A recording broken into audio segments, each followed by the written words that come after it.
Hey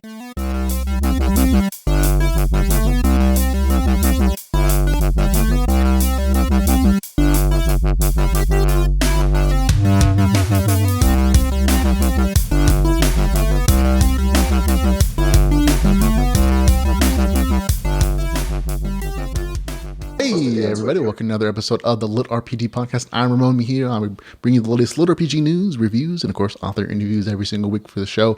And this week it's the author interview thing. So having a good time here with Harmon Cooper. We're chatting earlier about the things that we love, LitRPG of course. And so you already know the name of my guest. I gave it away, oh no. But Harmon Cooper is the author of many novels. I looked him up on Amazon. His the page that has his novels goes on for quite a long time, I'll have to say. I think I counted over 18, and that includes the Feedback Loop series, Final Fantasy, Fantasy Online, the Last Warrior, I'm saying this wrong right now, Unigaea, Cherry Blossom Girls, and Monster Hunter NYC, which is one of the more recent novels that he has put on. We already have a couple folks in chat room, Charles Dean, Ian Mitchell, all saying hello already. Welcome to the show, Harmon Cooper. Hey, how's it going? Hey. And I'm sorry about the time situation. One day I'll get a watch. So. No, I'm laughing about like the energy of like, I try, whenever I do the intros, I try to be like super energetic, and then I switch to and you're like, hey. I could turn it up a notch, but I purposely didn't drink coffee. I'm drinking water because like if I drink coffee, I will become quite energetic. So no, it's fine. I just I think it's interesting. I know we actually shifted this interview from a slightly later time slot to now, so it's going to be curious to see like how this ends up going. We already have folks in the chat. See Lyrian saying, Harmon, already getting questions for you, man. If you were a superhero and had a choice of any superpower, what would it be, and how would you use it to dominate the world with it? So, how would I use it to dominate the world? Yeah, he's kind of making assumptions there. I think like if I had like a badass superpower, I would just just live in whatever country I want and do whatever I want. Like I wouldn't really try to dominate. I would just dominate my life and just live wherever. If it's like summer, I would want to go. I'd have my summer house. I'd have my spring house. You know, that type of thing. Like, and just enjoying life. As for the power, oh my gosh, I'll have to think about that. You think about that. Because I have some ideas. Like, but yeah, I'd have to think about it. So we already have, folks are already giving you a hard time. These are mostly groups from the Facebook groups that you already know. Charles Dean is suggesting, says, you should have a beard, but none is present. So it's like you're in that halfway state between existing beardy and not beardlessly. So it's beard purgatory. Yeah, beard purgatory. You're in the middle at this point. So folks who don't know Harmon Cooper, again, he's an amazing writer. He's written, again, how many novels have you actually written? Have you taken count? 40. I have 40 right now. Well, if you take two of those are box sets, and so so 40, 41, something like that. I just got a pop up on my computer saying I need to do a restart. I'm like, no, not right now. So that's why I was like looking. I was counting books and like thinking like, how should I put this through? But yeah, about 40. Holy Toledo, I was way off. I counted like 18 on your Amazon page. Do you have them all on Amazon, or are they like in various different places? Well, that's what my book report says. I have 40, and I know that I only have 2 box sets. So that's why this says actually I have 41. So. And I think one's unpublished. It was something I published in 2011 that I've taken off. So, but that being said, I have a lot more that I wrote while I was in Asia for a different publishing house under a different name, and it was ESL books and stuff. So I think there I wrote 50, but they were like novellas. So they were like, we're talking like no more than 20,000 words. So. Wow. So you're definitely one of the more plurific. I forget the right numbers, that writers that I've actually had on the show at this point. For folks who don't know who you are, can you tell us a little bit about your background, what drew you into LitRPG, anything you want to mention to someone who's coming across you for the first time? Yeah, great. So I'm Harmon Cooper, author of a bunch of novels.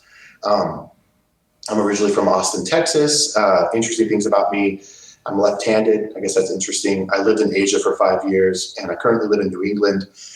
I have a working knowledge of a bunch of different languages because I've had to live in other countries and use them, which kind of comes across in my writing a little bit as well, especially in the books that are in the Proxima galaxy.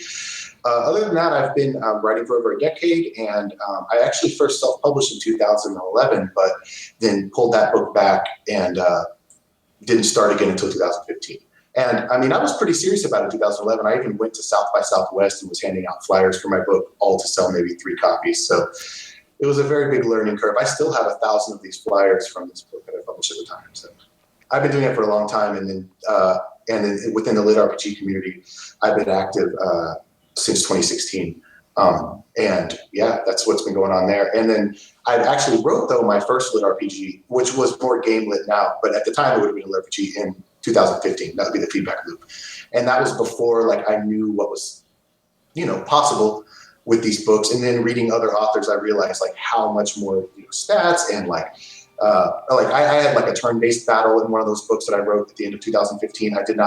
I just was trying to replicate the games I played when I was a child. So, that's how I've been in the genre, and it continues to be part of my writing. Even my newer books that are more superhero-oriented have that element as well, because I find it interesting. I find it's a cool angle, and I like. Really lately, I've been liking to get into making graphics, not just having like Excel copy pastes, but like actual graphics for stats. And so it's going to continue to go with my writing. Oh, so that's me in a nutshell. That's a very good nutshell. I have to say that's one of the better author blurbs that I've heard from someone. I usually have to do more of like, oh yeah, he also does this stuff, and you got it all, man. So good job for you. You're very good at that kind of stuff. So thank you. So we are today here talking about. Well, actually, you have 2 titles that came out recently. You have Monster Hunter NYC, and you also have the Cherry Blossom Girls 2 that just came out this week, I believe. About 3 weeks ago. The 3rd book is coming out in 2 weeks. Okay, so there it is. So number 3 coming out soon. So that you are definitely prolific. We have a couple comments from the chat room about your peach fuzz. Charles Dean says you should only stick with fuzz if you're going through a sketchy neighborhood.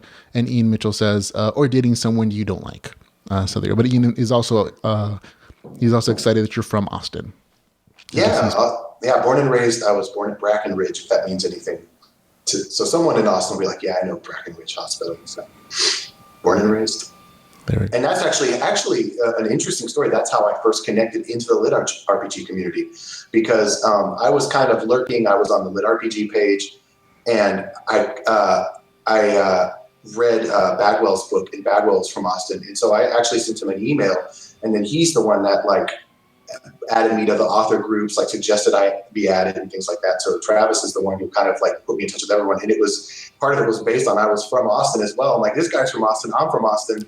So I should send him an email, because I finished reading his book and I was like, this is amazing. I have to email this guy because he's just blowing my mind. So. Perfect. Looks like geography matters. So we find the strangest connections in different places. For me, it was always, I read this book and look, here's a link to a group. And that's how I found everybody. And I just fell in love and became a contributor in that respect. So we all take our different paths, but we all arrive at the same love of LitRPG. So that's always nice. Yeah. Okay. So going back to your series, do you want to talk about them all or any of them in particular? You know what? There's too many, so I'll just I'll put it in another nutshell, right? So on the superhero harem adventure side of things with game lit elements would be Cherry Blossom Girls, and this is about a game lit author who it's set 12 years from now, so it's in the 2030s, and he is just writing his shitty book called Breakpoint Online, when a psychic shifter shows up at his doorstep, and it just kind of goes from there. And so a lot of the book is about, which I think some authors have picked up on, is about the community, is about the development of the community. He has a friend named Luke, named after, of course, our Luke. We all know who I'm talking about, our Lyrian Luke. In fact, they show each other book covers in the actual book, and the author for Luke's books is Luke Lyrian. So there's all these types of connections, and I think it's important for the game community because it's just it's about authors, it's about shitty authors, it's about this author's not so good, but he gets like a lucky break because after the superhero shows up, he starts writing about it and self-publishing about it, and it's his first bestseller. And so it kind of, in a way that art imitates life or vice versa, Cherry Blossom has been like my bestseller times a million. And so it's even my editor, Sin, who's also Jeff's editor at Sound Blue Theater, she was just commenting on how it's really weird how you're writing in the book about having a book become a bestseller that then does become a bestseller. And so So that's Cherry Blossom, and I think that like people in this community would enjoy it because of those connections. For some people, it's pretty nerdy at points, and in the first two books, he's still like in the shell of being this wannabe writer, so he's quoting from a lot of books and stuff. That chills out as the books go when he's more into the adventure. So that's that. On the other spectrum is Monster Hunter NYC, which is the newest book in the Proxima Galaxy.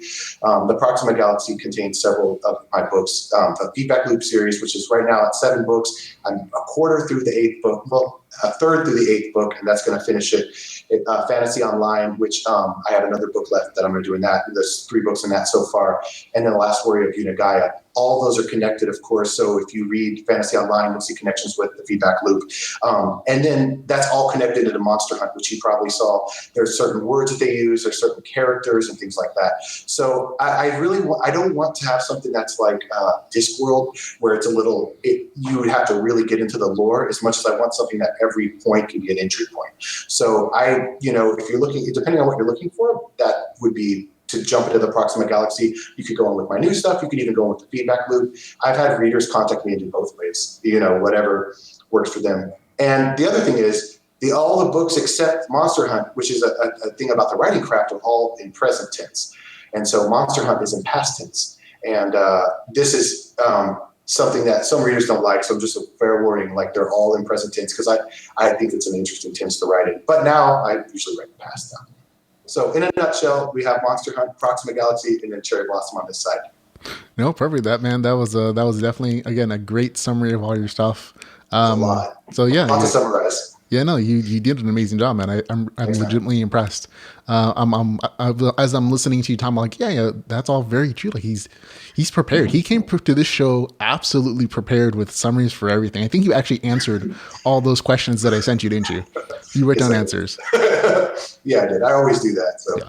See, there you go. For me, it's like, these are questions. We'll figure out the answers. It's a conversation. But folks in the chat room are definitely, they're giving you a hard time on several respects. Charles Dean started out the conversation asking, you've mastered the looseness of the hedonistic lifestyle.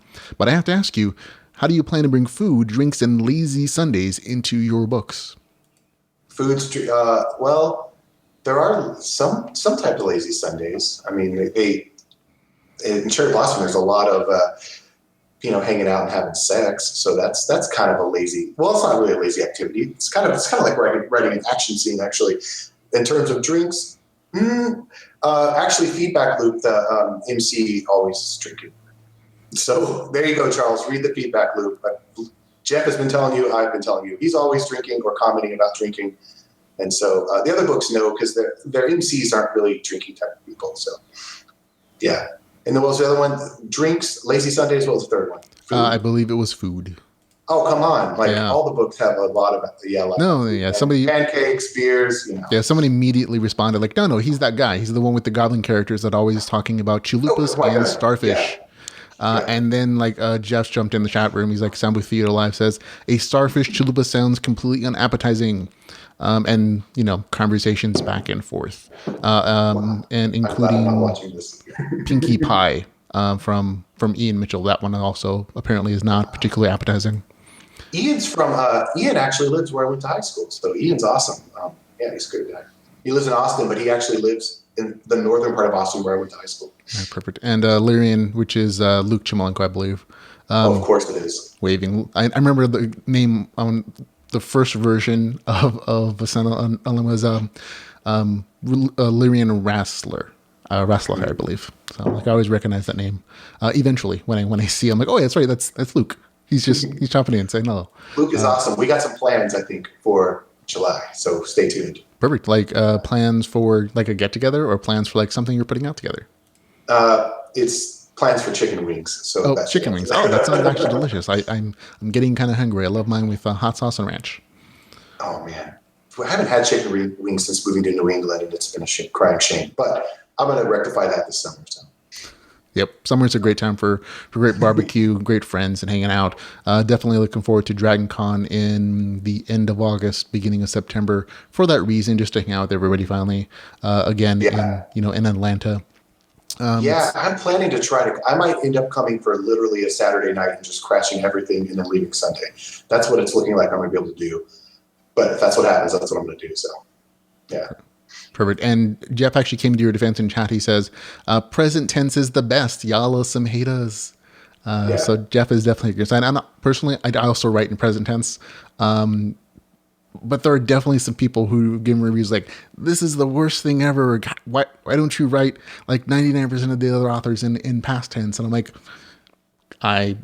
because that's how I write. I'm not a professional. And it's also like, it's definitely a stylized choice. And like, it gives the audience the opportunity to like really be in the character's shoes, and it makes them feel like super connected to everything that is. There's a lot of opportunity there to like connect emotionally, physically. You get to use all of your character senses. It's a very intimate kind of writing style to me. Yeah, and the other thing is, when I worked for this ESL publisher, I was actually tasked with writing books in certain tenses only. Like, I wrote a book in only present simple. I wrote a book only in past simple, and you really expand when you just use one tense only for a book. And so, yeah, I like writing in present tense, but it's hard to switch back and forth. So I've just been doing past. One thing I talked to Luke about this today. The one thing I thought about though is the people that review that poorly. Our books, even in past tense, are at least a third in present tense because dialogue is in present tense. So when you read a book in past tense, you're reading a book that's partially in past tense, but any action-based dialogue is present tense. You were going to say like, look there. You're not going to say, looked there, with like in the past tense inflection. So I think that like our books are a lot more present tense than we realize. But when you're writing it and when you're reading it, it can be a little bit jarring. But if you get used to it, I think it reads quite smoothly. And there's been some interesting, like John Updike wrote in present tense a lot. He's one of my favorite authors. And yeah, you can do it well. But the other thing that's you can tell when someone has mastered present tense is when they can make time pass in present tense. So the issue I think with writing in present tense is you are constantly writing about what's happening at that moment as it's happening. Right. But like it's hard to actually make a few hours pass in present tense because like up until this whole point you've been keeping like in that time frame.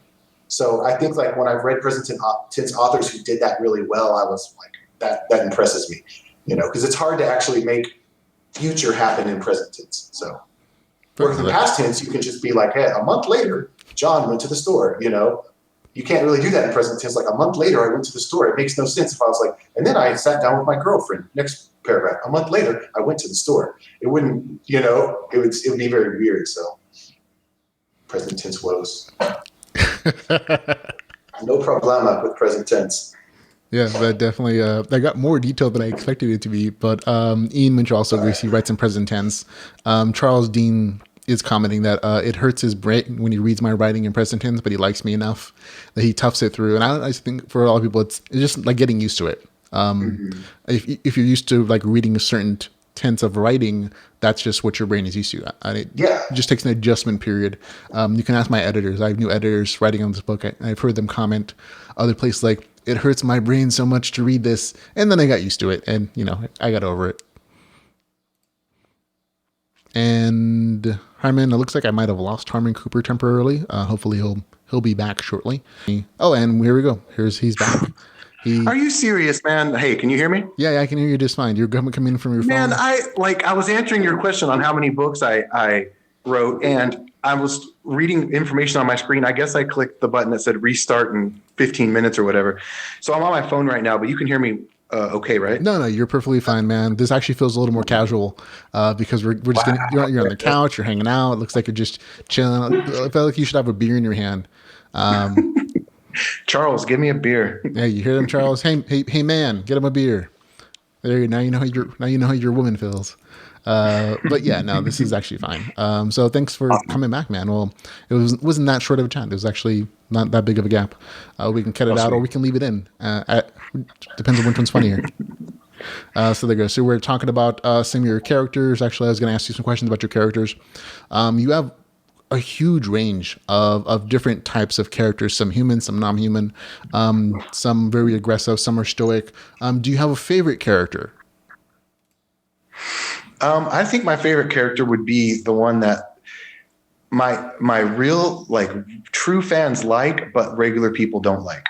So like someone like Quantum, Quantum from the Feedback Loop, right? Like the people that have read every one of my freaking 40 books, whatever, they love Quantum. But then like a normal person reading it would hates Quantum. Same with Hiccup. Like people that like the Fantasy Online series or have read the other ones, they like Hiccup. But I've also read comments like, like what in the actual hell is going on here with this character? So characters like that, that I like to write aren't necessarily the most well-received characters. And so I try to limit them nowadays. Well, why do you like Quantum so much? I like writing Quantum because he's just a very brief background on Quantum. He was stuck in a digital dream world he thought it was 2 years, but it was actually 8 years. And it was a noir world. So he's kind of picked up this entire persona of this like 1950s gangster guy. And like, he has a pretty big inventory list that when the book starts, it's like 500 something items, everything from like, an M16 to like a Halo gun to like a box of pizza from Chuck E. Cheese. He just puts anything because he was using his inventory list to keep track of how long he was in the digital world. And so every day he'd put one more item. So he's very random with his items. So I liked writing him because he's the guy that like runs in without asking questions, gets killed immediately, or runs in without asking questions and is the one who saves the day. Like he kind of plays both roles. And I think he's sometimes annoying to people because he's very much, like gung-ho and very much doesn't want to, like he sees the bullshit in video games because he pretty much has lived in one. So when he goes from like a noir world to a MMORPG type world, mm-hmm. He doesn't like the turn-based battle. He thinks it's all silly. He thinks everyone's playing dress up. And so while it seems like I might be making fun of these people, it's not really me. It's how he, perceives them. So I think that can grind on people a little bit. But yeah, and then Hiccup's the same way. He's critical of everyone. And, but he's also like one of the most terrible, but he's kind of right about what he says about everyone too. Everything he says to everyone in the Mither Fickers is true. Like Ryuk being weak, Feetwix being a huckster, Zaino, who he calls Liz, being just too prissy. It's all true things, but he's also kind of terrible. And so, I mean, we've all met people that are maybe too forthright with their opinions, and we don't always like them. But then some of those people are best friends, because like they are the only person who will be honest. So regarding my newer characters, Gideon is the MC for Cherry Blossom Girls. Some people don't like him. I thought he was tamer than some of my other characters. Apparently he's not, but that's just how I am. And then the MC for who is Chase Knowles in Monster Hunt, he's pretty tame. I've seen a few reviews of people saying he's like not so strong-willed, but I'm not a real big strong-willed person. I'm not so alpha myself. I guess Charles is going to like this, but I'm very beta. And I'm super beta, and like, I'm not that type. So I think he kind of fits that. It looks like he's like most of your main characters, which would make sense for an author. So that does make sense. Yeah, Jeff. I mean, do you like all your characters? I mean, or their characters? I mean, I don't like the bad guys sometimes. But I love all my characters. I do. I mean, I don't have like a ton of characters. I essentially have like 6, but I only have 2 series. I don't have 48. So that probably does explain that as well. A few comments from chat room. Jeff is totally in your sign. He says Quantum Hughes represents. I guess he loves that particular character. I actually like the character a lot as well. I think of all the characters you've written, Quantum is probably among my favorite, to be honest, just because of the straightforward personality. Is a very fun, interesting character. He also says Hula Girl, and that he kills a giant with a turkey baster. Enough said. So yeah, he did. Yeah, I forgot, because the feedback loop I've written, right now, Jeff just recorded the book 4, Reapers and Repercussion audiobook. It's going to be out next month because we're going to send it to market probably next week. But I've been listening to it to the editing listen, and I wrote it 2 years ago, so it's kind of strange to hear what you wrote 2 years ago. Yeah, it's kind of like a refresher course in your own novel. Yeah, it is. Yeah. I'm trying to write the 8th book, and like I'm really getting refreshed on ideas. I'm like, oh yeah. And like I mean, some of the things I forgot I wrote, like he throws like a football filled with nitroglycerin into like some Greek creature's mouth, and then it's shitting blood out its mouth, and it's the other end too. And I'm like, oh wow, I can't. Yeah, oops. So I can see why he's fun. Yeah, it's kind of curious. The idea was you come up with a moment and then like recognizing later, like I wrote that. I can't believe I did that. That's so. Like how like you surprise yourself sometimes with like You either your really do. creativity or your cruelty. So there you go. So like, so that's good, good answer. I appreciate it. And he also says something about ha ha ha the Manticore. So The what? he says, Jeff says, ha ha ha the Manticore. The magic. The Manticore. The Manticore. Yeah, that was the Manticore, creature yeah. you did that. Yeah, but I forgot completely. Like I'm listening to this. I feel like such an idiot listening to books I wrote 2 years ago because I write so much. I want to talk about that later, but the speed of which we indie writers are expected to write, it makes it very hard to keep track of everything that's happened. Oh, So yeah. I'm listening to it sometimes like, wow, this is actually pretty cool. Then I'm like, are you just like stroking your own ego? And I'm like, well, I don't even remember writing this, so maybe not, you know. That's too funny. That's happened to me several times. I again haven't written nearly as many books as you, but even going from like book 1 to 2, I stopped writing book 2 in Adventures in Terror, wrote a whole nother novel in a different series, and then going back to it now, I was like, oh, I can't. It's harder to keep track of like everybody. I have to look at my notes and all the spreadsheets I have, like things that happen. Like, oh yeah, that's right. That's how I did this thing. How I explained this magic system. And if you don't take careful notes, you almost have to reread your entire stories just to like make sure in your mind, like, oh, where everybody's at, who their like personalities are, and all that kind of great stuff there. Well, I want to talk briefly about Monster Hunter's NYC. I know that's a special project that's actually being recorded, and there's some really fun things I think you're doing with that particular project and Sound Booth Theater Live that are unique to like this almost experimental music collaboration there. Do you want to talk about that a little bit? Yeah, for sure. So to brief people that haven't read it, and you should totally check it out in both formats, because I think when you see it, read it, and then hear it, it's going to be very different. Because in the book, he's a kind of broke musician who doesn't have an instrument now because his instrument was broken, and it kind of weaves in music as like, he's hanging out with his bandmate who's a female, they're playing a song, and if you read it as a reader, you're just like reading some lyrics, and sometimes like the lyrics relate to the Proxima galaxy. So like the Thulian, she sings a song that is actually about the Feedback Loop Book 8, which is kind of a spoiler if like people really want to dig into it. But like as a reader, you just like read lyrics in a song in a book and are like, whatever. Well, all of these are actual songs, and some of them, the way they've come together is so interesting. So some of them were songs that I wrote. I was a musician for a long time ago, never recorded. And then I would record this on my phone to like a metronome and send it to Jeff and Annie. That was one way. Another way, and then so Annie's done a few of those songs, and she did them like pretty much verbatim how I had them sounding. Another way was like I did the same thing, and then Jeff which I just freaking love. It reminds me of Elton John and his writing partner.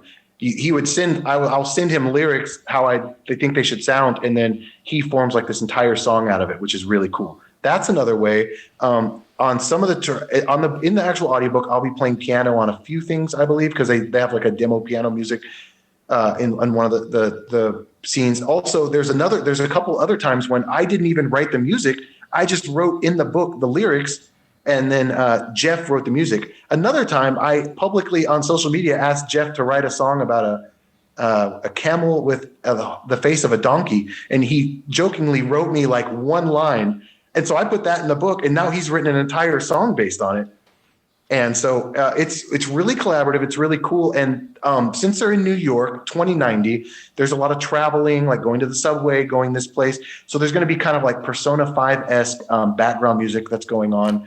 And we're going to use this stuff, though. What's going to be cool is we're going to use this stuff as songs in the second book.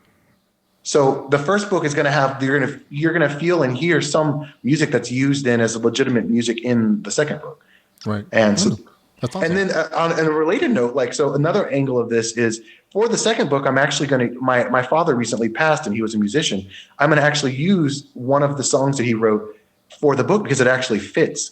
And so I'm retweaking it a little bit, but that's like a way for his music to live on as well. Because he recorded a lot, but he never published anything, never did anything like that. And so it's just been really collaborative and really cool. Like I trust Jeff with anything that I send him music wise, and it works out. And the demos I've been getting back, like, I mean, he's posted a few things, but the other stuff it's just different. It's really cool. So we'll see what it's like, you know? Yeah, no, I've seen some of the demos. I think it's a touching tribute that you're adding your father's music to this storyline. So not only can it be a part of him there, but it's also your way of saying, this is my dad's stuff for the entire world to listen to, something he never did himself while he was alive. And I think that's very special. But I've been super excited about hearing the audiobook version of this for such a long time. And I haven't really listened to audiobooks recently just because it's faster for me to read and I have to get through like 10 books a week. How do you do this? dedication. But I'm genuinely excited to listen to this particular audio because I'm like, it for me, it's music's not a huge part of my life. So I definitely appreciate when somebody does something different with it. Like it stands out of my mind. I've always said this about like Gipper Wathrick, who does like a playlist for his novels where he has like a particular song as a theme to each chapter. And for your version of it, of an audiobook where you're actually incorporating real original music into the thing, that gets me so excited for some reason.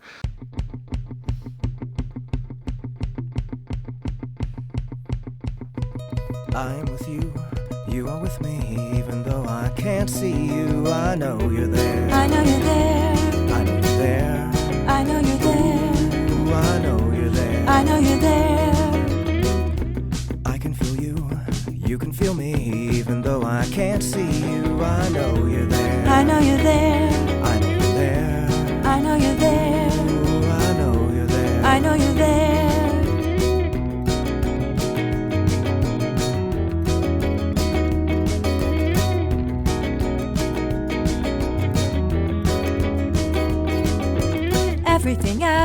Everything points to you. I know you're there.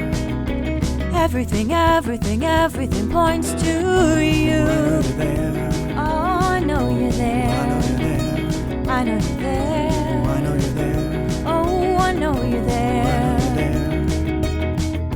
Distances move, you here with me, even though I can't hold you. I know you're there. I know you're there. I know you're there. I know you're there. Ooh, I know you're there. I know you're there. Together as one, living the dream, even though I can't touch you. I know you're there. I know you're there. I know you're there. I know you're there. Ooh, I know you're there. I know you're there.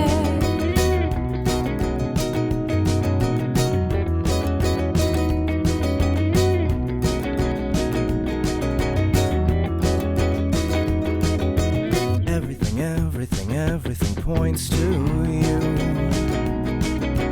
Everything points to you.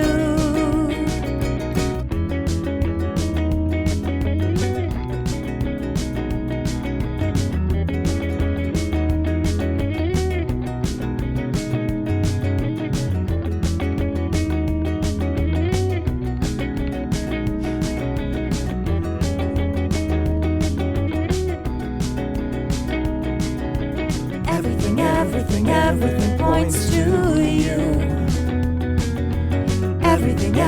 Everything points to you. I know you're there. Everything points to you. I know you're there. Everything points to you. I know you're there. Yeah, I really do hope it does super well, because I know like a lot of audiobook fans have particular listening styles that they listen to. Like they don't like background music, or they don't like sound effects or whatever. And I'm kind of curious to see how this is received. But even beyond that, I'm excited to listen to it and see how like the music is actually going to be interpreted. And you saying like there's going to be like this Persona 5 like travel music as they go, like definitely gets me excited, because I definitely love that game. Spent way too many hours playing it, to be honest, and I don't think I've ever finished.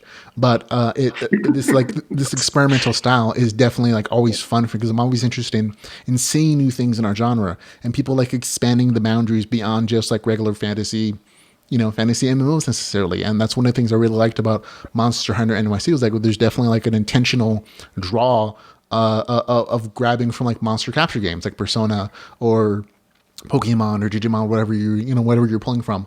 And I really like that about the story. So I'm double excitement about like the audiobook version of it coming out.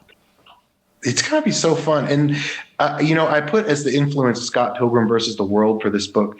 That like it's not as evident in the first book, but oh my God, just wait till what we're going to do in the second book. It is very much a part of playing instruments in the game, in the world, in, you know, as part of what's going on. And I don't even know. I pitched to Jeff the idea that I had brewing on this, and he's just like, what? So it's going to be really cool. And I think I'm going to be recording for the second book as well, because I got some of my dad's instruments and I can play them. And so I've been writing some things. I'll probably be part of it as well, because it's just such a fun project. I did a soundtrack before back in Austin for this movie. It was like an indie movie called The Ticket, and a really good buddy we did a soundtrack for it. And I always wanted to do soundtrack stuff, and I never knew how to get into it. And there was a time when I first started writing in 2007, about when I was getting serious about it. I started writing because I wanted to be able to do soundtracks for the books that I wrote. I had this stupid idea that, like, I'll just write some book to this year and then it'll be famous next year and I'll be able to do the soundtrack for it. I mean, of course, that's never what's going to happen. And but now it is actually happening in this really cool way. Like, I am taking part in doing the soundtrack for this. And so it's a whole new spectrum of enjoying it, I think. And I almost feel like the audio version, it's way cooler than the book version. I mean, the book version, I really tried to put some flair in there with the way it's set up and like the way the stats are listed and stuff. But I think the audio is what's going to really like make it something special. So yeah, definitely. I did notice like the extra effort you went into to put the pictures of the stat page, and they were stylized very much like the like a Persona 4, those kind of, you know, stat pages. I thought that was kind of cool. But a lot of your writing has been very super interesting. A couple comments from chat room saying, Ian Mitchell says he liked Morning Assassin and he loved Steampunk is Dead. The audiobook version of it in particular really brought out the story for him. And John Kroom is in the chat room. He says he knows he has a good book if he's only listening to it at regular speed and not 1.25 or 1.5 times speed. So, hey, I think it's a compliment. Yeah, that's awesome. I've never listened to a book at that speed. I can only imagine what it would be like. But I listen to music slowed down, and I enjoy music slowed down. I mean, I like DJ Screw and stuff like that. So, yeah, I guess it's just the reverse of that. Yeah, it kind of, it's more like, sometimes certain audiobook narrators intentionally speak very slow at a very deliberate pacing, and it just doesn't work for some people. So, which is why, you know, Audible has like the option of increasing the read speed. I know I listen to like text to speech programs at like three times normal speed that it does, just because it lets me get through it a little faster, and I don't really lose any feeling since it's a machine voice anyways. So I definitely get some of that vibe from them. So let's shift into a little bit more of your writer stuff. You like I said, you've written tons of novels, more than I even thought was gonna be the case. I was impressed at 18, and you're like, 48 plus another 50 in other languages. No big deal. And then I have like 5 or 6 that I just never published that are like full length. I mean 70 to 90,000 words. One day I think I'll publish 1 or 2 of them, but you know, they're kind of shit. So, well, at least you're self-aware about what the quality is, at least. So that's good. That's good that you're self-aware. So a few questions about like when did you start like writing? Mm-hmm. So actually, oddly enough, I started writing before I became a musician, and then I moved back into writing. And what I mean is, when I was like 7 or 8, I was very I wrote, I think I read like whatever we had to read in high school, Huckleberry Finn or Mark Twain, another book by him. And I came home and I just started handwriting this book. And I think I wrote like 30 pages of it or so. And then I stopped because I started getting into comics. And so I tried to do my own comics. I was really into Spawn and X-Men. And so I would, with one of the neighborhood kids, I tried to have a comic book because I thought like, okay, well, I'll write the stories and draw some of the pictures. He can do some of the inking, do some of the storylines. And of course, I mean, that all fails when you're like 9 to 11.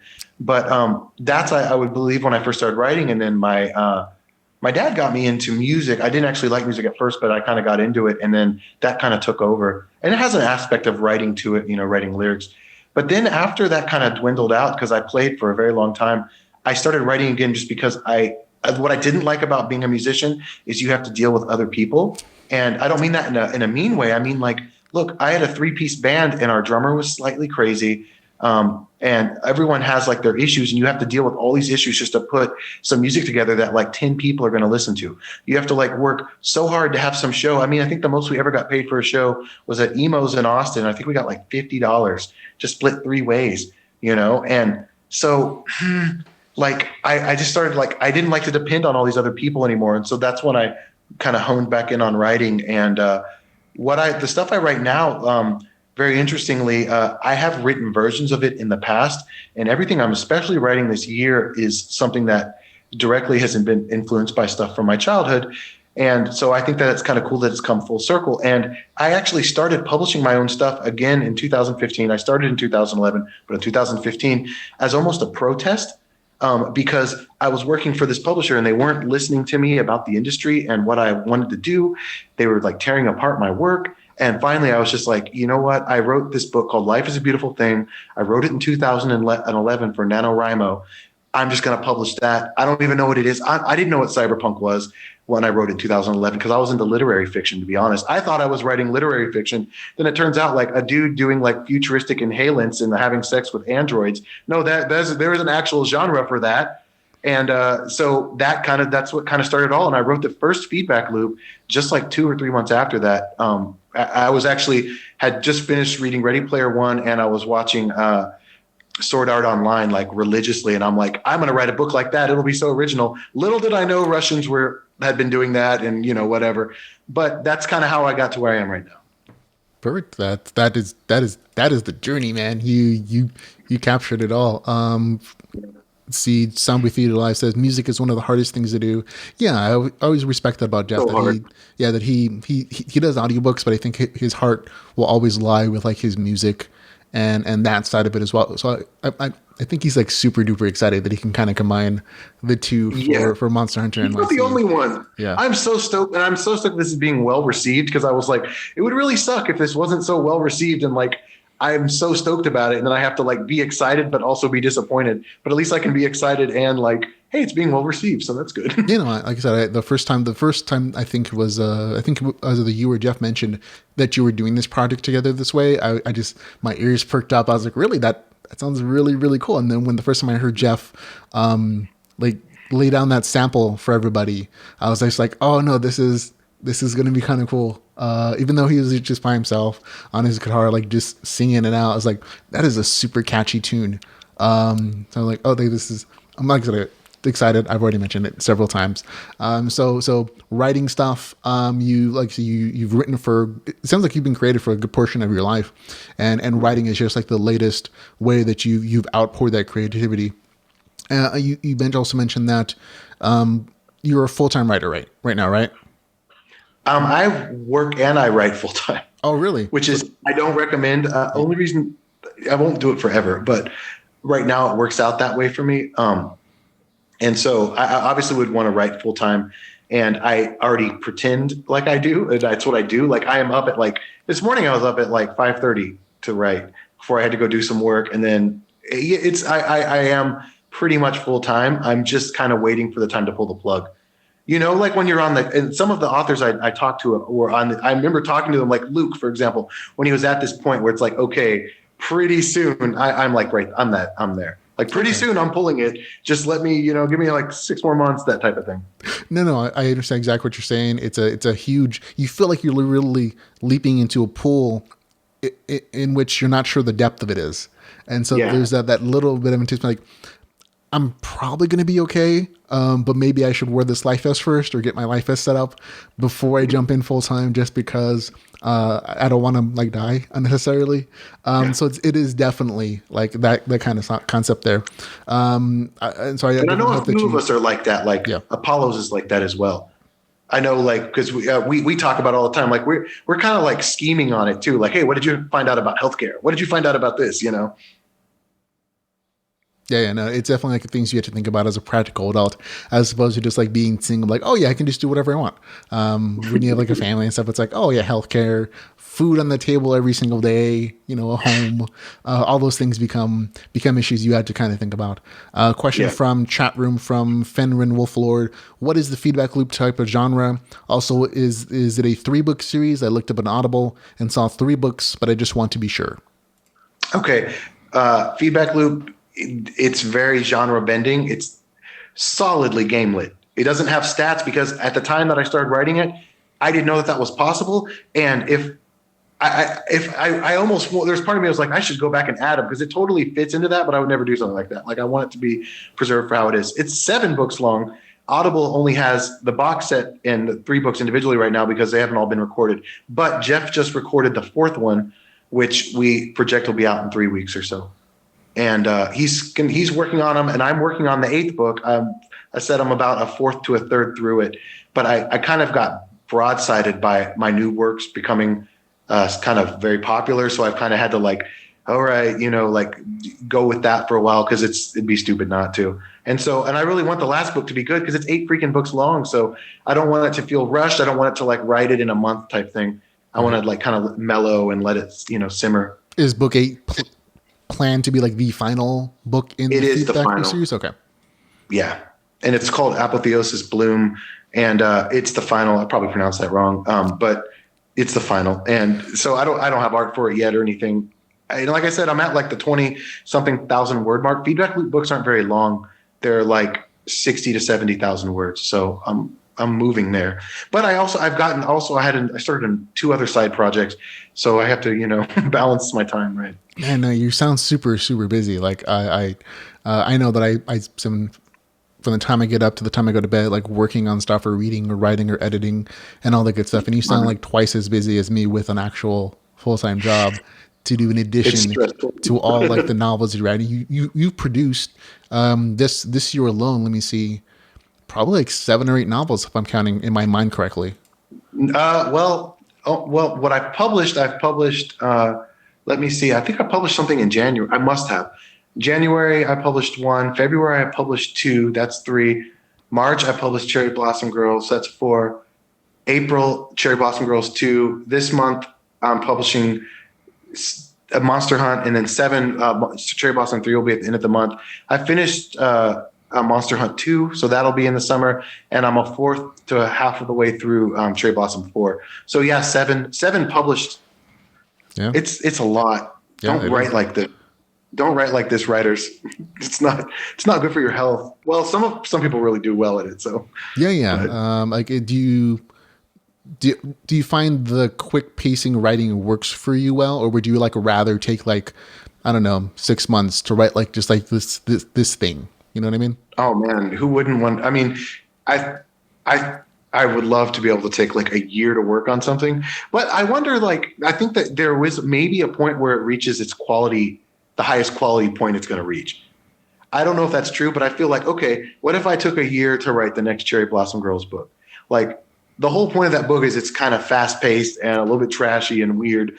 Like, if I was really over analyzing every single part of it, would it like take away that, would adding that luster take away its shine?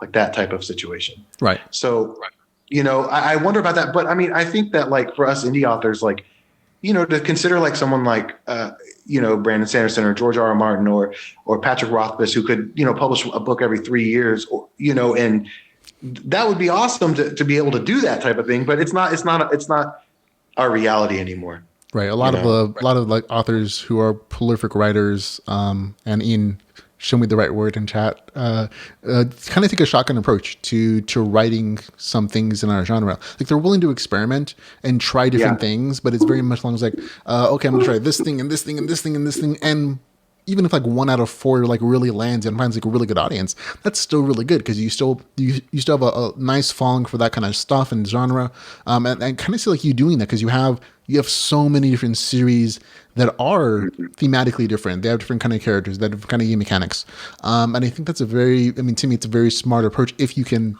write like 20 books a year, then that will definitely work out for you because then you can feed all those different fans. For me though, it's like I'm not a particularly good writer. I'm not a fast writer. I only can write the stories that are in my brain. So it takes me like 5, maybe 6 months to write a 500-page novel. But for me that works out well just because it's more than I ever expected to do in my entire life. Considering I never really wrote anything until I wrote that first book. in my entire life. Yeah. You know what I mean? And so it's always fun for me. So next question for you is, But that's awesome though. I mean, what you're saying though, before that, seriously, like it's still crazy to write 2 novels a year. yeah. Like that's crazy. Stephen King writes 1, and like I remember as a kid, like hearing like, wow, he's a really fast writer, you know, and like you could say, well, James Patterson writes a lot, but I mean, how much does he actually write if he just like plot it for someone else to write? Like, I mean, some of like the like really big like thriller writers are literally just putting their names on it and doing part of it, but like they're not actually having to sit there and pound out all the keys, you know?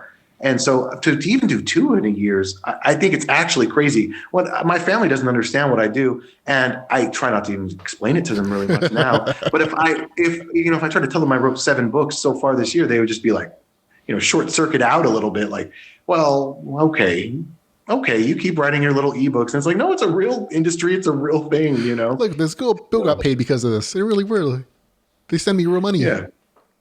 Yeah, they pay me real money. At least I think it's real. I can use it.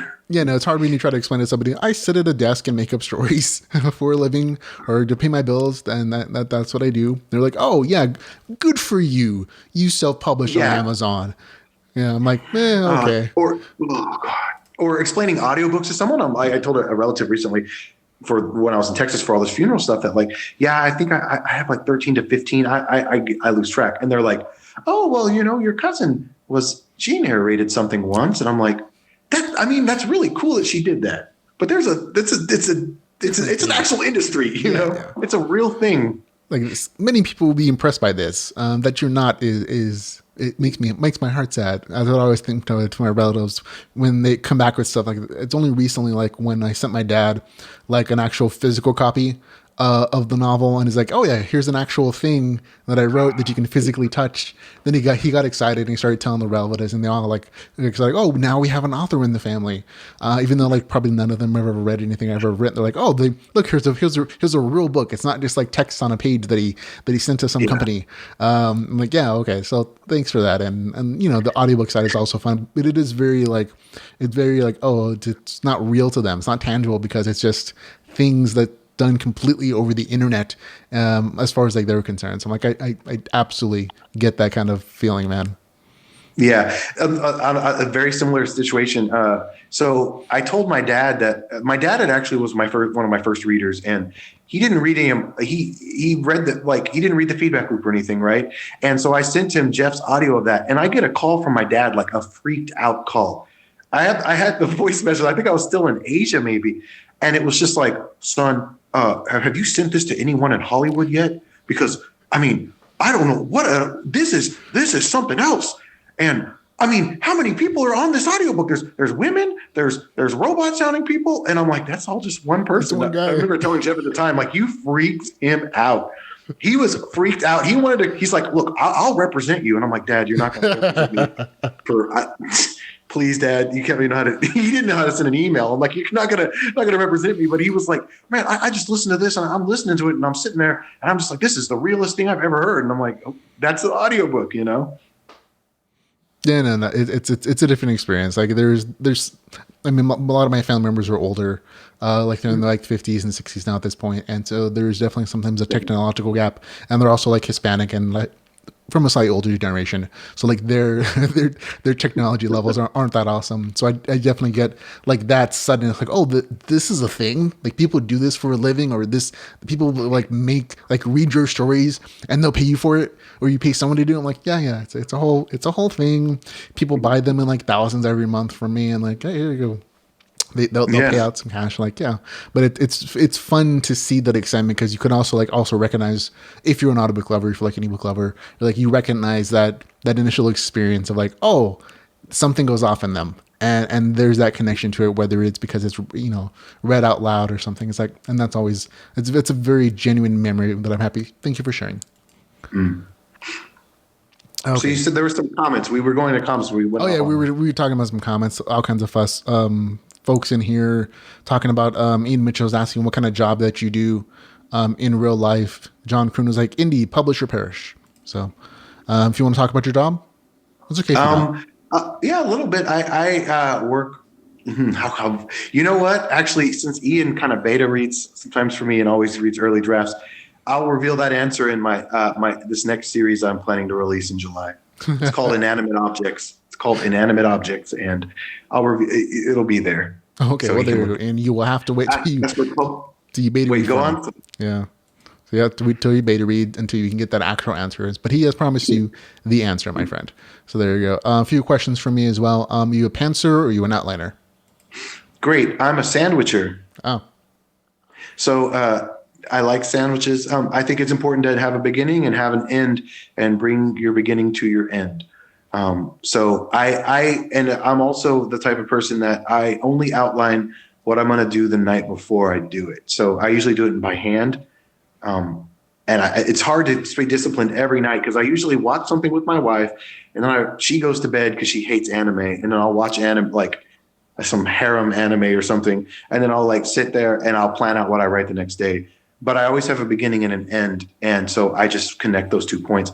And I plan, but because it is helpful to know what you're going to write before you're going to write it. But I've never been the type that could like plot out an entire book.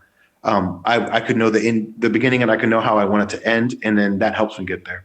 right. I no, just definitely. every night doing what I'm going to write the next day, and it also helps with keeping word count. Write like I need to write these scenes the next day. I'm assuming I've written enough now where I can say like a scene's going to be between 1.5 and 3,000 words or whatever. I know that will be that much, like that type of thing. So it kind of helps me plan out my writing too. No, that sounds really good. I can always tell in some of your books, like a lot of this sounds freestyle. Like a lot of these things are like, oh, he started out this place and like went someone else like weird and unintentional. I'm like, oh, okay, that's fun. That's a fun way to write because it's discovery for you as well, in addition to like, for the reader. So it's always nice to see sometimes. And if it works for you, great. And obviously it seems to work out really well for you with your writing, man. So congratulations on that. What are the easiest and hardest things about writing for you? The easiest is like the initial idea and or visualizing how I'd like this book to be. And then it's always fun when you start some new project only to realize like, well, this isn't so good. So maybe that's the hardest thing. I think the hardest thing is actually release. I've been very lucky this year, but I've released a lot of books that no one gave a shit about. And so, I can't stress that enough. This year is the only year that I've actually been releasing books that like people legitimately are really getting into. Whereas my other ones, it took them like, there was a group of readers, but not like a large group. And releasing and just expecting no one to care, but still doing it because it's your passion. I think that's the hardest part. And then also wearing all the hats is hard. Like as an indie, like I'm my marketer, I am my graphic designer, I'm all these different things, right? So that's hard. I think sometimes. Well, I can't just be the writer. I have to be like the proofer. I have to design the print version. I have to deal, talk with the narrators about it, do all these different parts about it. So Right. And do you find that those other hats hard to do, or do you relish the challenge of learning new skills? now I find them easy to do, but only because like it's hard. I've been doing it for a while, and as I said, I've been researching it since 2011. I can't stress that enough that like I've been like, all the self-publishing podcasts, all those types of things. I've been into that for quite a while. And it comes more naturally now. But if I try to explain, like for a minute, because I was talking to James Hunter and his wife does some of these things for him. And I was thinking of like maybe bringing my wife in. And then I started to realize what I would have to explain to her, be able to do that. And I was like, I wouldn't want someone to have to explain that to me, like it's so much. So I think it's actually quite difficult, but I've just done it so long that like putting the pieces together makes it seem like it's easier now. Right. No, yeah, there are definitely skill sets you don't realize you have to learn when you're going to work for yourself basically and be your own publisher. Just so many little things that you already mentioned. When you first write, you're just like, oh, I'm just going to write a story and that's my job. I'm like, no, well, that's one of your like 20 jobs you're going to have at some point if you're going to do this yourself. And it's for some people, it's easier for them to go to a publisher and let them do all those other things. For other people, like you can do like self-publishing and you just realize it's more work. But there's also potentially more reward if you can find an audience and if people, will purchase your stuff. You get to keep more of the pie than you would if you gone to a publisher. Yeah, and that's always there. There's always that. I mean, but like I'm still wouldn't be, and like I talked to other authors that we know about this too. Like there would be advantages to having like a hybrid deal. But the thing is, what publishers have seen too is like they don't want to give you your ebook rights. Like that's where they're going to make money now. Like they don't have to do anything for it. All they have to do, I mean, they have to advertise. They don't have to like bind or ship or create. I mean, like you've paid for the cover one time and it's just digitally distributed. So, unless you're like Hugh Howey or something, then who was able to get like all his ebook rights for his series, which I read, Silo. Yeah, it's not so common even really to have that kind of hybrid thing going either now, which is what I would like. I would love someone to handle all the other parts, but then they would want the ebook royalty too. So yeah, it's one of those things. Like it's a trade off, and if you're cool with the trade off, great. If you're and I am nowadays. I'm used to it now. I like it, and now that I've like before, it was weirder in 2015 to 2016 when I didn't know anybody in the community. I didn't know like anyone. I didn't talk to any other authors. I wasn't really active on Facebook. I was just trying all the things they say to try to do, like marketing lists and blah, blah, blah, and all this kind of stuff. And, when I would read K-boards and like maybe I posted on there a couple times, but having a community and seeing other people doing it and being able to bounce ideas off, it's so much better, Perfect. And I got to thank Blaze for putting some of these together. I mean, like the Game Lit Writers community, some of the secret author group that Bagwell added me to at the beginning, like all of it has been Blaze that's been putting it together. And so I think that's awesome because it's connected us with everyone. We can share experiences. If Amazon's doing something crazy, like has been happening lately, we can all like talk about it and be afraid for it, so it's that type of thing. No, I heard you saying. That's what I like about our community law is that we're willing to help each other out. We're willing to share advice and lessons that we learn. One of the questions from Chapman is that now that you have the process down, what is the hardest part of publishing for you? And that's from John Kroom. The hardest part, well, I don't know if I have it down yet. Like, I mean, I'm pretty sure I do, but like, I'm not a confident person. And so even if I've released 2 or 3 different new types of books this year, I still won't think I have it down because like we saw from like the indie authors who did really well in 2011 to 2013, they had it down then. And then our groups and the group that's coming after us came in. So I don't know, I'm very much, I have a degree in history, so I'm try to take a historical perspective of things. That's kind of like my approach. So yeah, I don't know if I have it down. I guess I would start off that answer with that.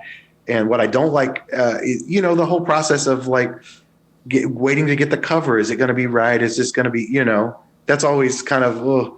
And then seeing what the beta readers think and stuff too is always, even though beta readers are usually on your side, it's still, you never know when you have something new if people are going to like it or not. Right, no, that's definitely true. Most of your beta readers are probably going to be fans if they sign up to read for free and to edit kind of for free.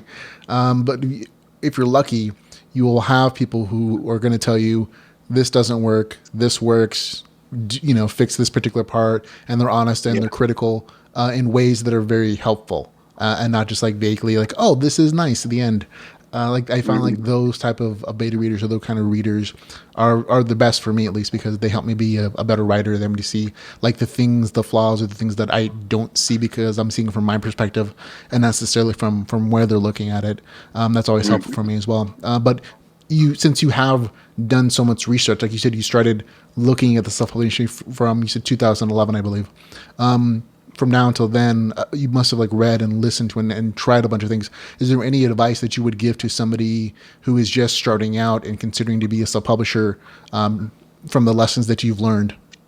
Yeah, I've thought about this a lot because some authors in our genre say, just write a good book. That's all you have to do.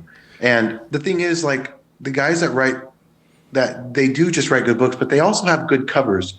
And so that in itself is like a huge chunk of the marketing. I can't explain how much good covers are a huge chunk of the marketing, but you can look at my covers from last year and look at my covers this year and see the difference. And then you can see their rankings and then base your opinion on that. Yeah. It is a huge part. And to pay a lot for a cover sounds really crazy when you're first starting out, but it might make the difference for between you making your money back and you just doing what I did for like a long time, just keep publishing good books with crappy covers. So, it's part of the marketing of it though. And I don't know, I've done everything. I've taken the self-publishing formula, for example, Mark Dawson's courses. I've done it all, like, oh man, everything. I've read a lot of the books on it. Actually, I was supposed to go to the Sell More Book Show Summit in Chicago a couple of weeks ago, but that's when my father passed, so I wasn't going to go. So I'm constantly like have my eye on the marketing of it, and a lot of it is not helpful, and it's just like finding that one bit of nugget that you're like, oh, that works with what I'm trying to do. A lot of it doesn't apply to you. I mean, the thing is, except for the science fiction and fantasy marketing podcast, which I enjoy, a lot of it's like for people who are writing books that are more widely read. Like, how many people read thrillers versus read superhero science fiction books? You can go to any airport right now and throw a dart and you'll probably hit like a John Grisham thriller. And so, but you're not going to hit like, Drew Hayes' Superpowers or something. Unless he's stuck it in the rack. That's what ebooks are for, though. That's what ebooks are for. So, my point is, like, to take all those pieces and put it together, because I would never want to be one to jump in, but we all had to jump in at some point, right? Right. But I wouldn't want to jump in right now. But then again, I thought like jumping in 3 years ago, I thought I was too late. And so there's going to be someone 2 years from now that we're like, wow, who's this new guy? And he was going to have at some point had the doubt that am I too late or not? But he was not too late. So do it, but make a good cover of it, and do as much research as you can, because in the end, like I've been told by other authors, like all your research has not helped you at all. And there were points where I was like, yeah, that's true. And then every now and then it'll come back and actually help me, and I'm like, wait, it did help. Right. Now that's definitely the kind of college mentality of like, oh, you learn so much in college, but you never really know what you're going to end up using. But if you don't ever have that knowledge in the first place, you can't use it. And that's kind of the philosophy I'm getting from you as far as like the marketing, self-publishing side of things. But the core thing I'm grabbing from you is like, have a good cover.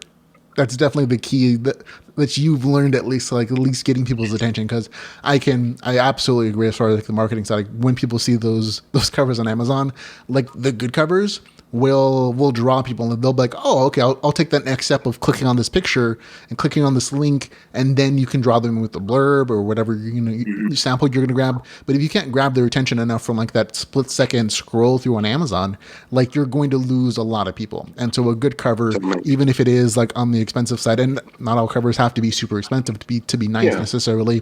That's a whole bit different side of like, finding the right artist and negotiating, prices and everything.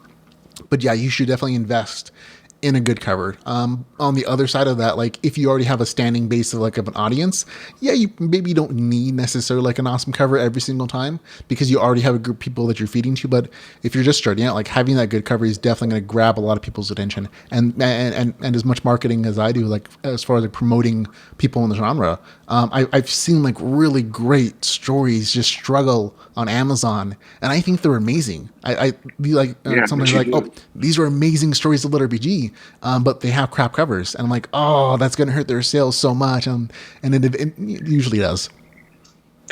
It really,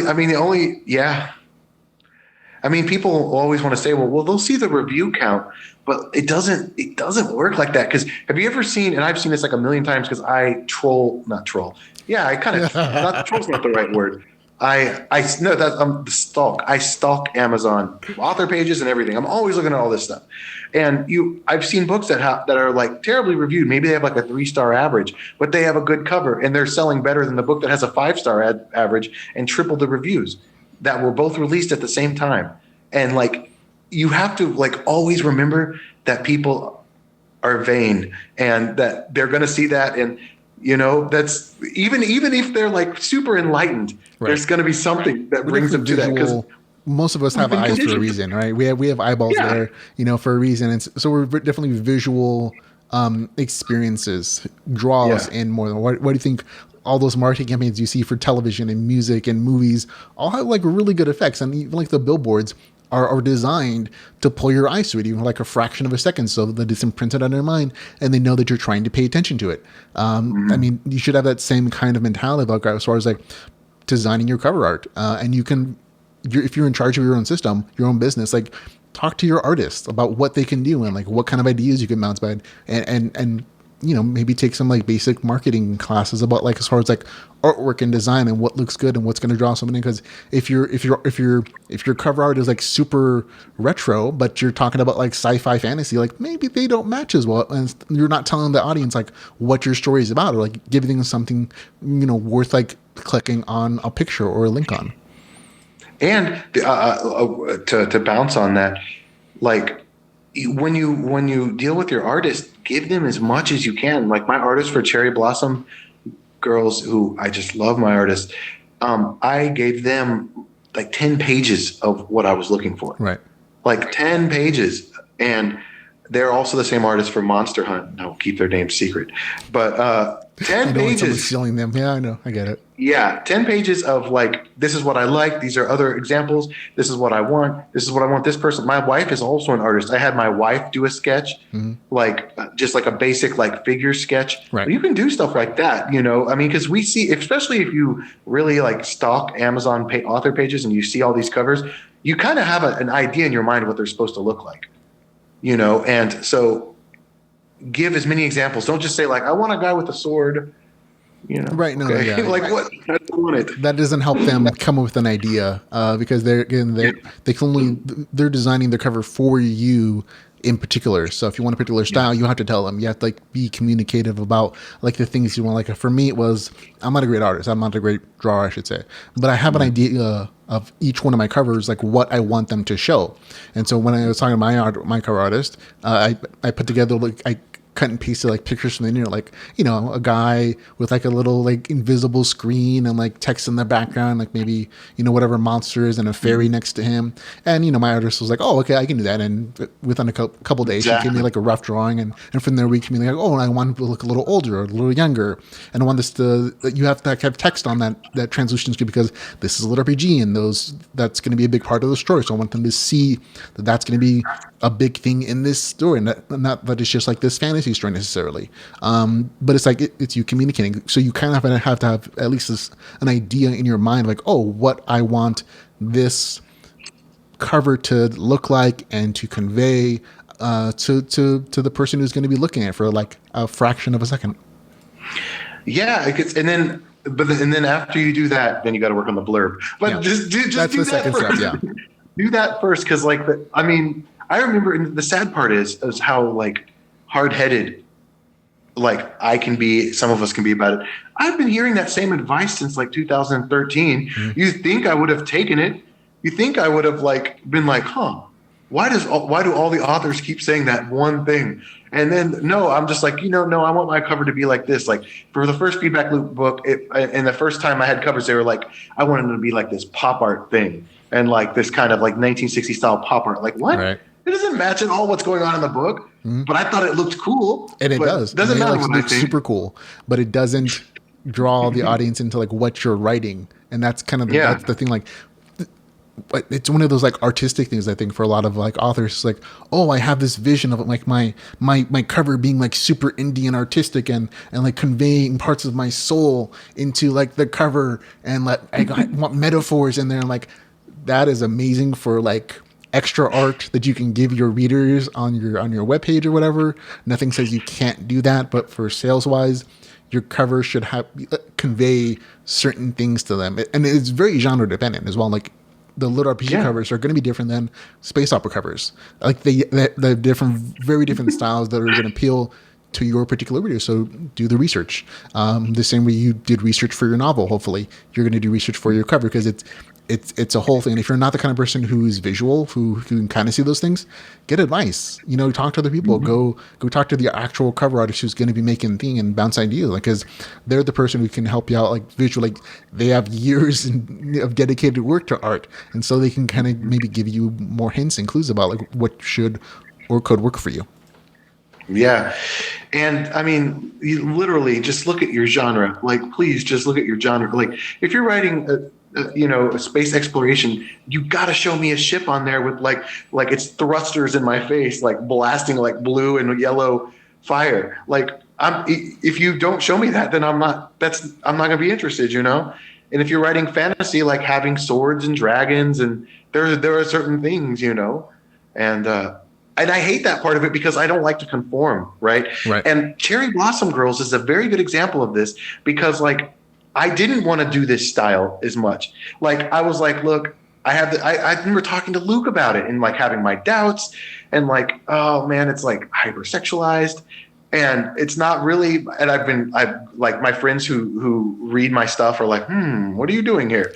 And I'm like, you got to think of the world as if you're an author and you're a published author, you have to think of the world as like a thumbnail sized JPEG, right? And so there's like this pink cover with like this dude with like beautiful women around him, like, and it worked. And I was mad that it worked. I mean, I was super happy, but I was also like, of course it worked. Like, your paycheck was super happy. Like, your bank account was like, yay, Harmon, we get to eat this month. My wife was too. Like, she had her doubts when I started telling her about it, and now she's like, "Okay, just do whatever." Hey, like, whatever. Just I have bills to pay. We have student loans. We have kids to put through college, and we have a mortgage payment. So yeah, you keep doing that, man. Yeah. I get that. I understand that feeling.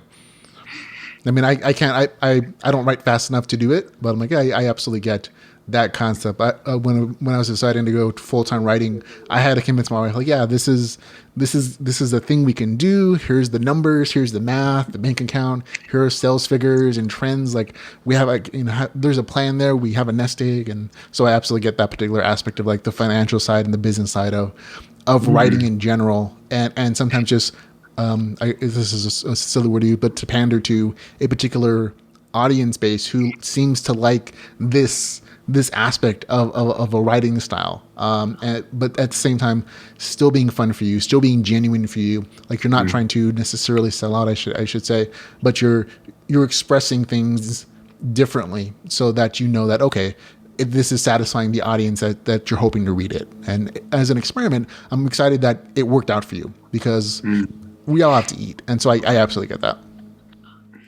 Yeah, it's been something. So there you go. So, okay. So good stuff there. Chat room is getting a little quiet. We have more viewers though. We have like 7 people watching us. We started out with, I think 5 or 6, and then it dropped down and came back up. So more and more people are definitely watching. Some people on the show, Robert Bjorsten says we should all be drinking hard liquor. And Ian's like, that's the wrong show. That's Drinking with Charles.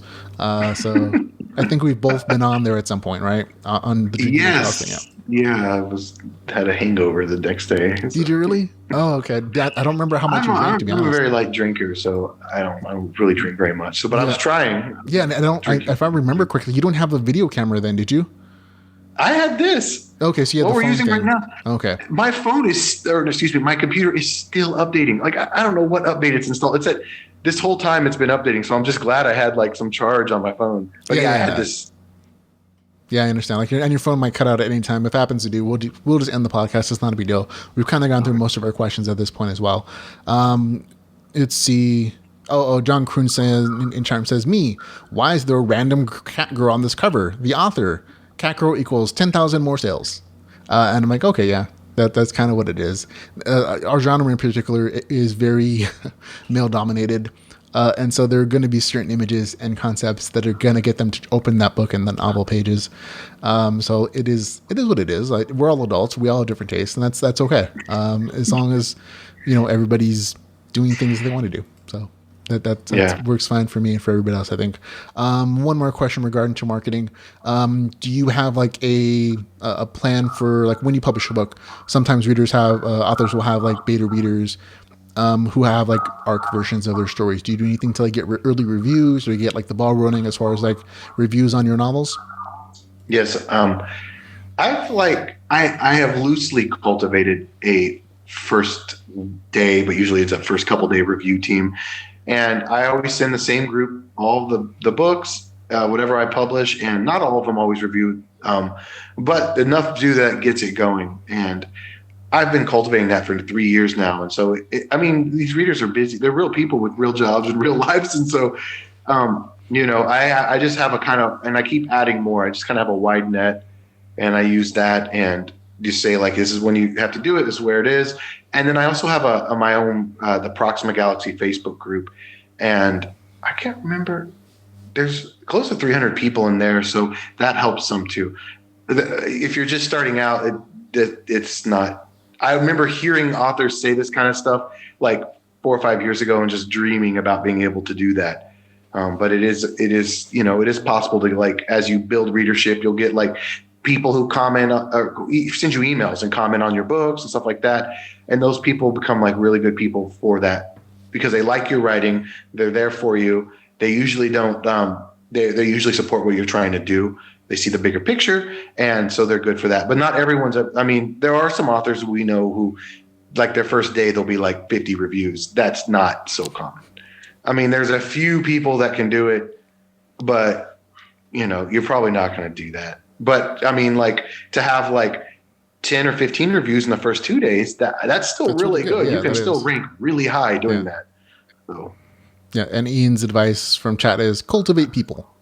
Yeah, that's a good way to put it. Like, cultivate good relationships with your readers, and they'll go out of their way to like help you out and to give you like early reviews when you launch your novel. If you treat them right and you respect them and you have a relationship, people will go out of the way to help you.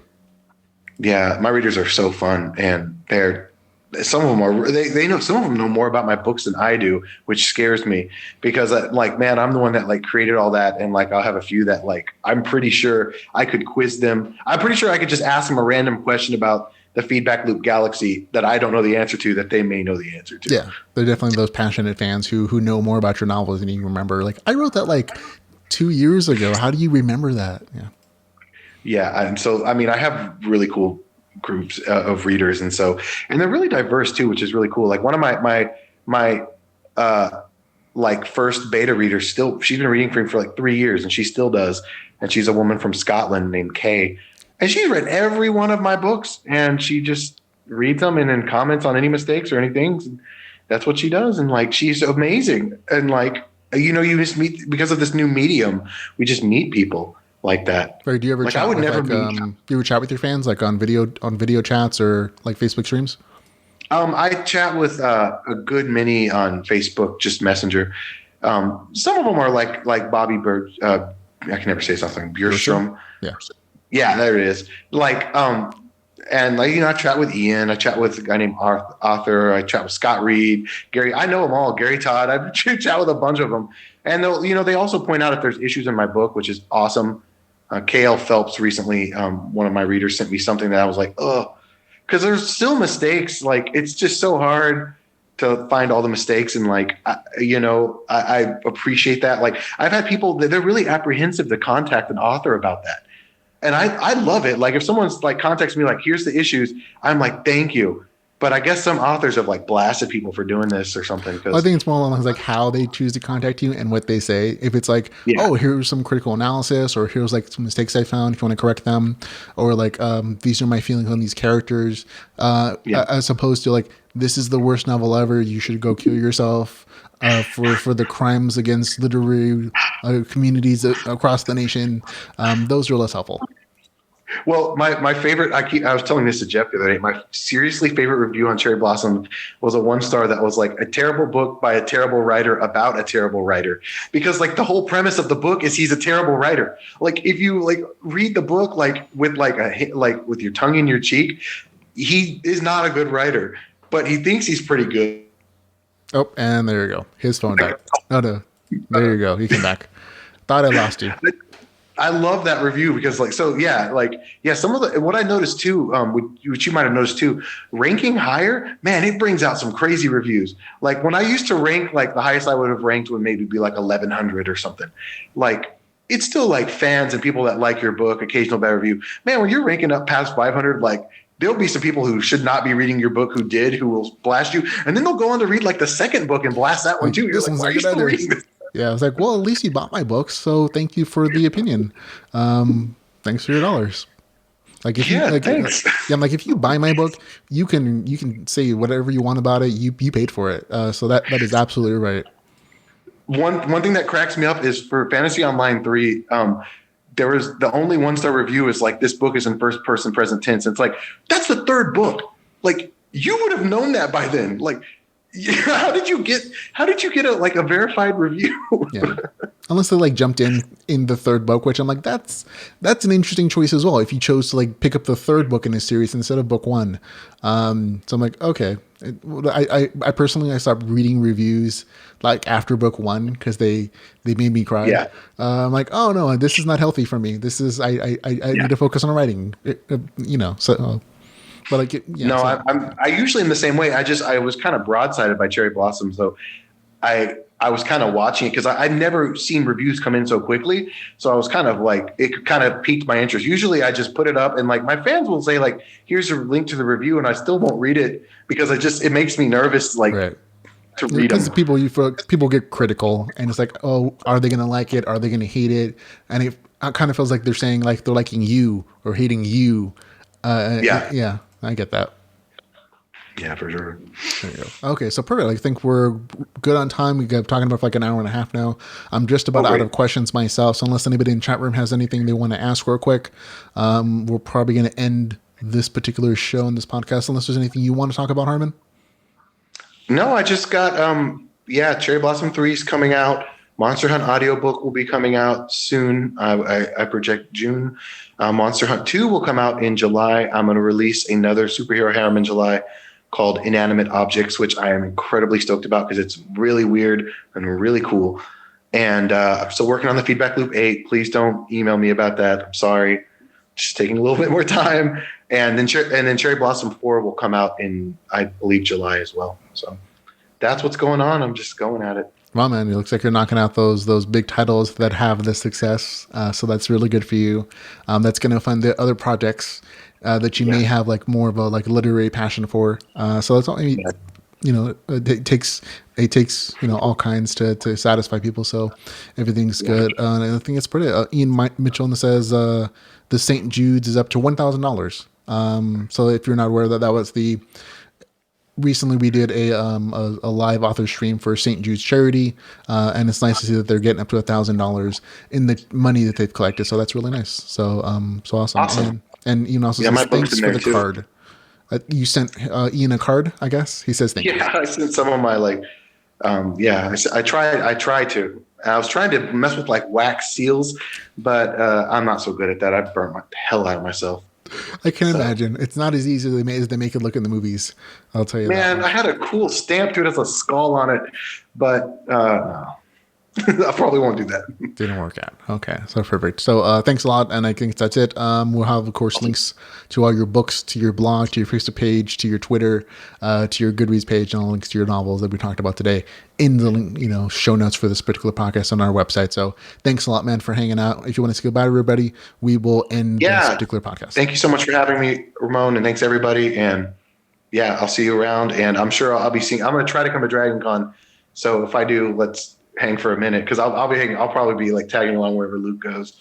And I'm just glad that you, and also I'm really glad that you do this. I'm glad that your listeners listen to this because I know this podcast has been quite influential and it's an awesome genre. So thanks for everyone for reading our books and being part of it and supporting us and making our dreams come true. I mean, what kid who grew up playing RPGs and reading comic books ever thought they'd actually get to somehow combine that in a literary fashion? So thank you. Yep. Readers make the dreams come true. So thank you, everybody. So everybody, until we can hang out again, folks, remember to go read some LitRPG and goodbye, everybody.